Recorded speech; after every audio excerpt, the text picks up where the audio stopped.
Hello, YouTube folks, friends, and family. Good morning, good afternoon, and good evening to everyone. So, ngayon, ang ating lulutuin ay another bangus dish. So, slice na natin yan ng medyo maninipis, tapos sinugasan na natin ng mabuti. So, ito pa nga pala yung isang technique na na para makain nyo yung kasi ang pinakamatinik sa bangus yung buntot, di ba? So, pag hihiwa-hiwain nyo yan ng maliliit, tulad niya nakikita nyo. So, pati yung tinik niya nahihiwa ng maliliit. So, pwede niyang kainin yung tinik directly. Hindi niyo na kailangang tanggalin yung tinik sa buntot. So, isa sa technique yan na natutunan ko. So, ngayon ang gagawin lang natin dito, ang lulutuin natin pala, yung tinatawag na tinosyoang bangus or bangus with black beans. Yun ang ating lulutuin ngayon. So, simple lang din to. Walang mahirap. So, ang una natin gagawin ay i-marinate muna natin ng sa paminta, black pepper, saka sa asin. Alright, so una sa lahat, black pepper.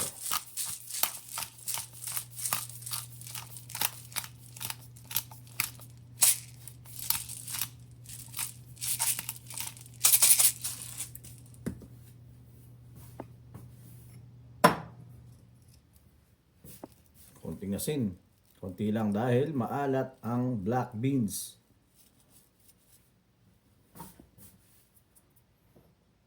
Para lang magkaroon ng konting flavor yung bangus. So, haluin lang natin ng konti. Baliktarin natin.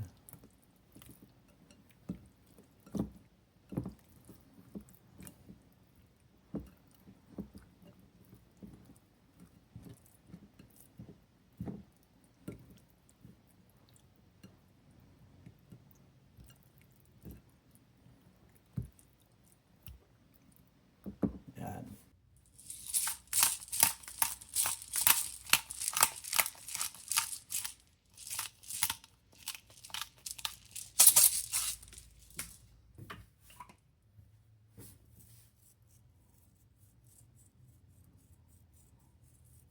Alright, so marinate lang natin yan siguro mga kalahating oras. Tapos babalikan natin. Okay, so na-marinate na natin ang ating bangus. Ngayon, ang susunod na step ay pipirituhin natin yung bangus natin. So, gagawin natin, i-dip lang natin ng konting harina para hindi siya matalansik. Naman naman ng bangus, di ba? Notorious yan sa tilansikan. So, kung meron siyang konting harina, hindi siya masyadong matilansik. So itong dish na to, yung tinosyong bangus, ito ay all-time favorite ng aming lolo. Way back then. Ito yung isa sa pinaka-paborito niya na na niluluto. In which, nung time na yun, syempre bata pa ako. Hindi ko kinakain dahil pag bata ka, hindi ka mahilig sa isda, hindi ka mahilig sa gulay. Gusto mo lang karne, parating karne. Ngayon, matanda na tayo. Iba na iba na ang ating panlasa. Unang-una, siyempre, isda, gulay, masustansya. Yun ang kailangan natin ngayon dahil may edad na, di ba? So, i-roll lang natin sa harina.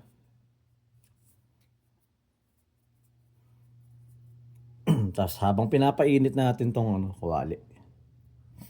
Para pag mainit na, ready na, lalagay na lang natin tong ating bangus.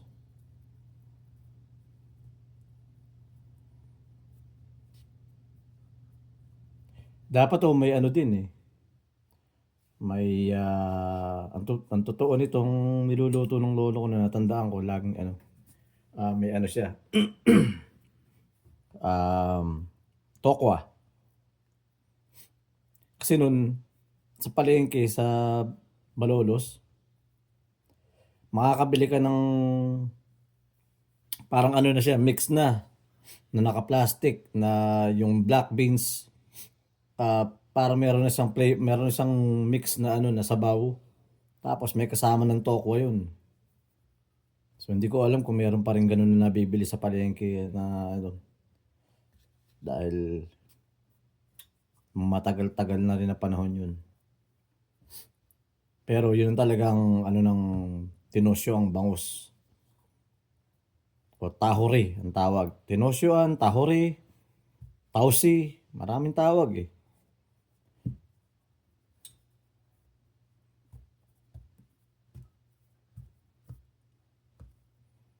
So sa inyo, hindi ko alam kung saan kayo sa Pilipinas. Hindi ko alam kung anong tawag sa inyo dito. Saktong-sakto lang ang harina natin. Yan. Hindi walang masadong sumobra. Hindi rin kulang. Ayos. Ayos ah. Ayos ang panansya natin ah. Pero yan ah.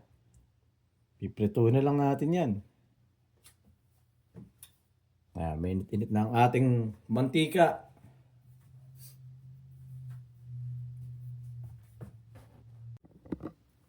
Okay, eto na. Lagay na natin.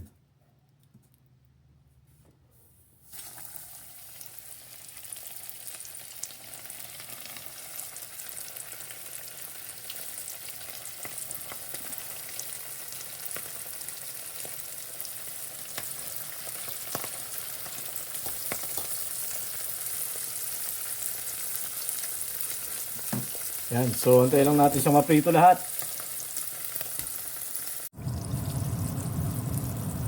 Okay, so paluto na itong iba. Pwede nating hanguin, matanggalin sa ating kawado. Luto na. That's good. Luto na siya. Pritong-prito. Yan ang maganda sa may harina, no? Hindi siya masyadong tumitilansik. Pag walang harina yan, away yan, away. Tama, wala siyang tilansik. Yun ang maganda pagka nrito mo ng konti sa harina. So, mga ilang minuto pa to. Basta masyadong prito. Lagyan natin yung huling 2 piraso. Last 2 pieces ng ating bangus, okay?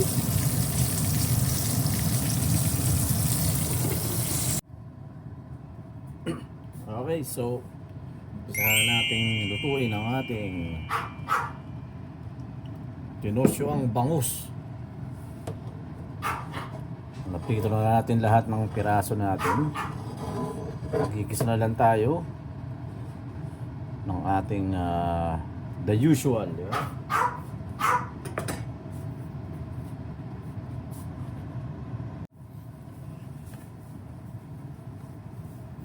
Okay, so unahin natin ang ating natural ang bawang.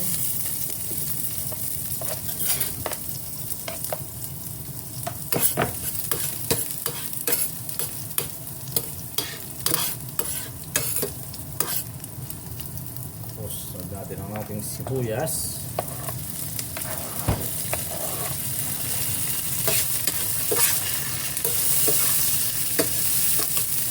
Alam natin yung pagka hindi masunog ang ating sibuyas, ang bawang.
kamatis.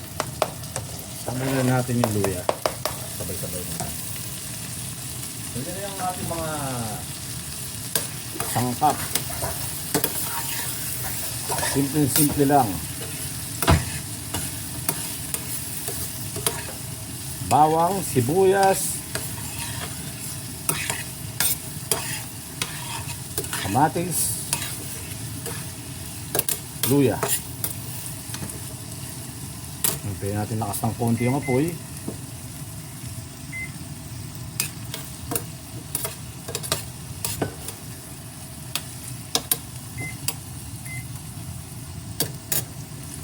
So lalagyan natin ng konting oyster sauce para medyo manamis-namis. Yung iba nilalagyan ng asukal, pero tayo lalagyan natin oyster sauce para meron ng kasamang tamis at saka konting savory flavor. So lalagyan natin ng konting patis.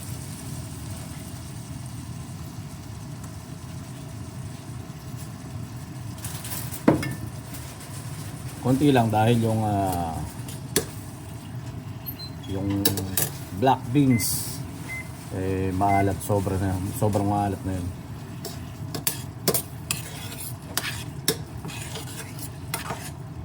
So hindi mo natin siya lalagyan ng asin, baka sobrang alat. Lalagyan natin ng ground black pepper.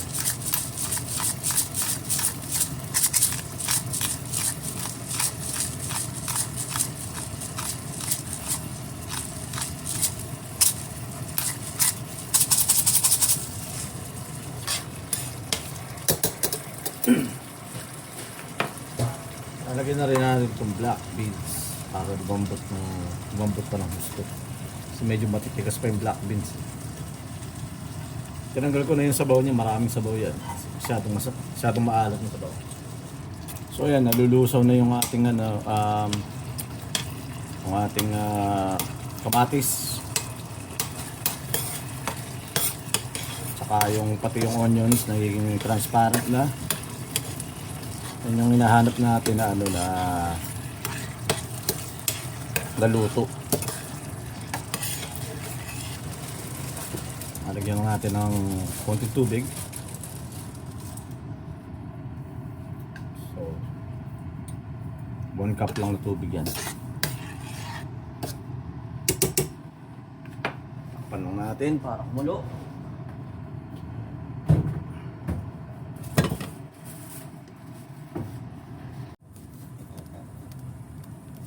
Kumukulo na. Kulong-kulo. Siguro mga another 2 minutes pa. 2-3 minutes. Okay, so pwede nating ilagay yung ating pritong bangus para kumapit yung flavor sa isda, para lumasa din yung flavor ng isda doon sa ating sauce.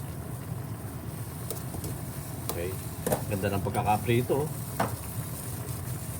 So yun ang maganda pag pinrito yung bangus na bangus tsaka galunggong. Ano yan yan yung mga violente na na isda na prituhin Talagang para may kaaway ka pag piniprito mo yung galunggong tsaka bangus. Pero pag nilagyan mo ng harina, malaking tulong. So takpan ulit natin. Lagyan na natin sa medium heat. Ayan, yan natin sa kumulo. Yan, luto ng ating tinosyo ang bangus. Ganda ng kulay. Siyempre, lalagyan pa natin ng pampapogi. Ha? Yan natin ng optional lang to. Hindi naman kailangan lagyan ito, siyempre. Pero, sabi ko nga pampadagdag ng ng kulay at pampadagdag ng flavor. Yan. Ito mo. Ganda, no? Pampapogi. Okay. Ngayon, titikman natin. Mayabang Yan. Tingnan natin, Nice presentation.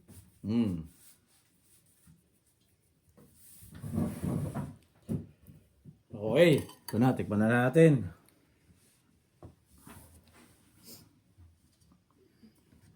Tikman na natin ang ating bangus. So, nilagyan natin ng black beans. May mga kulay green natin dyan, scallions. So, tikman natin tong piraso ng bangus na una.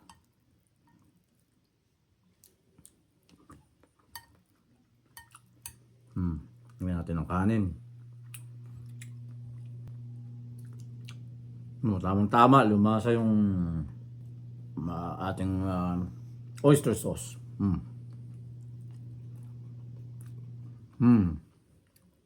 Nakaw. Panalo. Masarap. Tamang-tama ang alat. Hindi na natin nalagyan ng asin to, ha.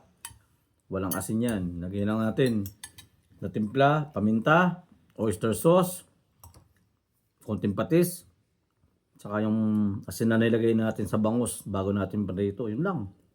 That's it. Pero sarap. Ayos. Panalo. Bye-bye.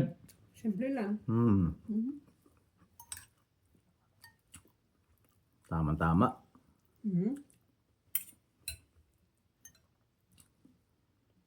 Ayos to.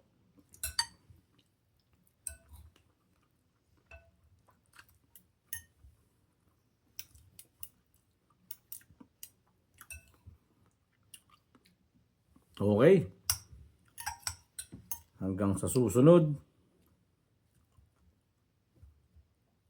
Sa ating susunod na video ulit. Hindi natin alam kung ano yun. Magluluto pa ulit tayo siguro. Or Next time. maggagala. Diba? Alright. Until the next video. Peace.